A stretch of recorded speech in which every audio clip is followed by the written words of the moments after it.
Latinos, welcome to Latinos in Michigan TV. We are here at Melville and we have a very special guest, is Solis, and today he brought us this from Martin Solis and Los Primos in the next few months, right? Sí. They're gonna present to our community a marker about this important legacy from your dad. So thank you, Frank, for coming and for the interview, and please tell us about the legacy of your dad and the market and what's going to happen in the next few months. Okay, the marker project has been in process for over about 5 years now, and we had a couple setbacks with the COVID waiting on the state of Michigan, but the marker was approved, and the marker and the other marker is going to be a granite marker with the names of 16 other Tejano musicians from the state of Michigan, the early pioneers, along with my father. So those two markers will be going up in September. And that the unveiling will be September the 29th from 1 p.m. to 4 p.m. at the Mexicantown Plaza de Norte, 2835 Bagley Street, Detroit, Michigan. Then the following day on Saturday, September the 30th, will be a tribute gala dance event for the markers, and that will be at the prestigious hall at 6600 Allen Road, Allen Park, Michigan. Oh, that's so cool.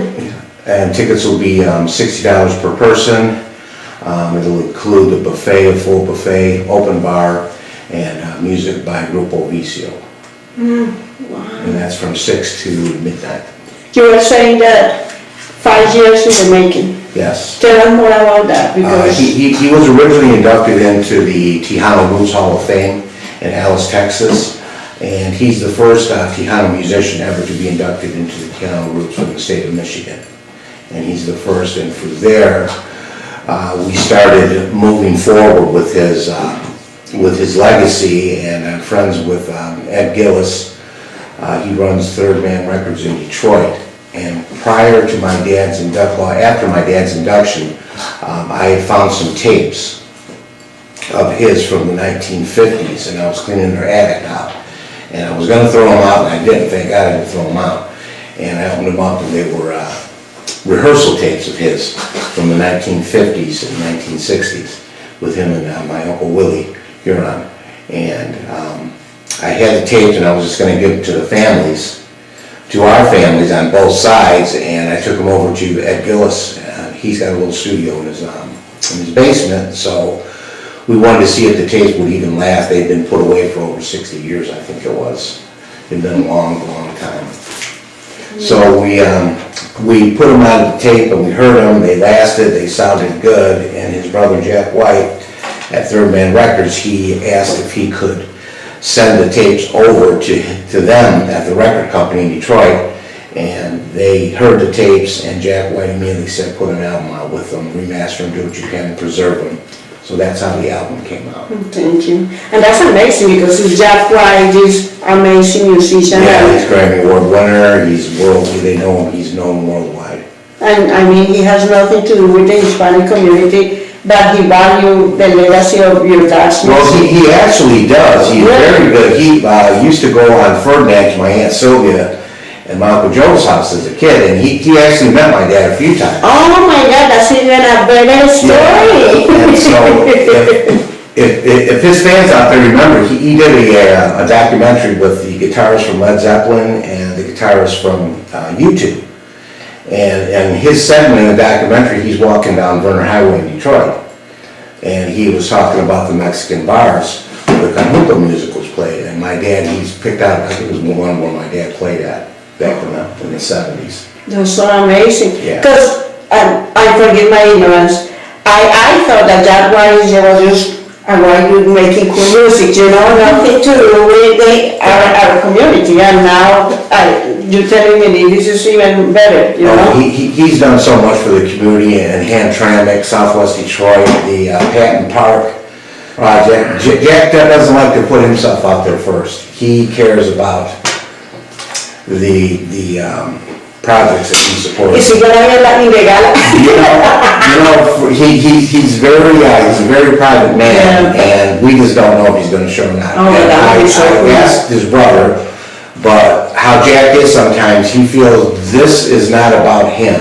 So your dad's legacy. It's his leg, and he doesn't Yeah. wanna overshadow anybody. So if he shows it, it'll be great, and if he doesn't, we understand. Oh man, that's so cool.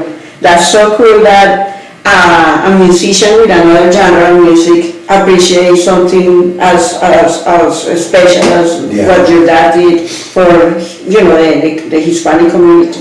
It's amazing. And this album here made on Pace Magazine in 2020, when it came out, it made the top 10 of vinyl albums, which is to the credit to the musicians on it, of course, and Jack White and their production people. And then also at Fox, I think it's Fox 11 in Houston, they did top 20 vinyl albums of 2020, and this made number 20. Thank you. I love it. Thank you. It means a lot. And the history and everything, and what you've been working for to preserve that, the name and his music. And the album, it's, like I say, it wasn't done in a recording studio. They're just raw rehearsals.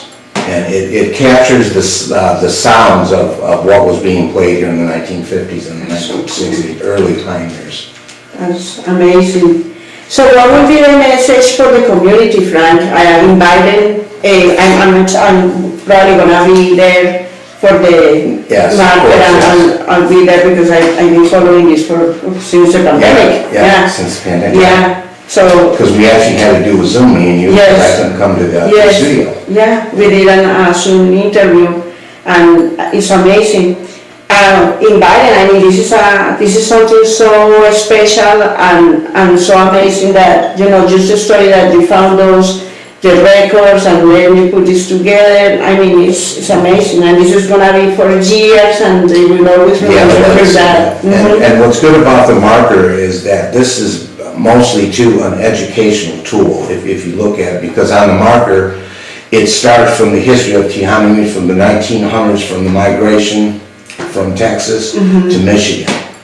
And it talks about the Mexican-American experience, working in the fields, the culture, and this is where my father's role came in, from the migration of our family, Solis family, to Michigan. And he brought that music, that love of that music to Michigan.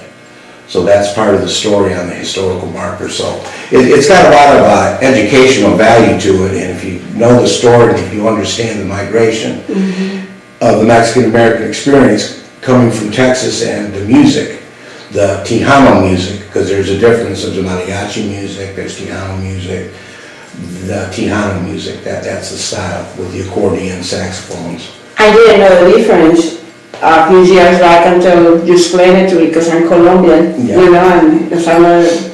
had cumbia, and but Tejano music and until we had an interview and you explained about the instrument. I didn't have any idea. And there's a lot of greats coming that have came out of Texas. My dad is in honor with Selena.